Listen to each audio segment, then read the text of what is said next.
Hello guys, welcome to Raza Learning Hub. In this video we can find the value of this expression, which is 5 divided by 5 times 5 minus 5. So how can we find the value of this expression? If you are new in my channel, then kindly subscribe to the channel for more this type of videos. So in PEMDAS, P stand for parentheses, E stand for exponent, M and D stand for multiplication and division, A and S stand for addition and subtraction.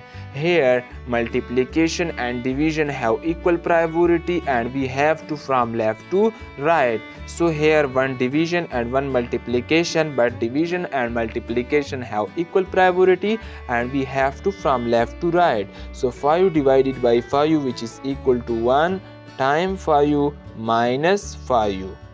Okay guys, now 5 times 1, which is equal to 5 minus 5.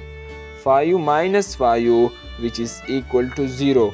Guys, the final answer of this expression is 0. If anywhere you can face an issue, then comment. I will reply your question, and kindly subscribe to the channel for more videos.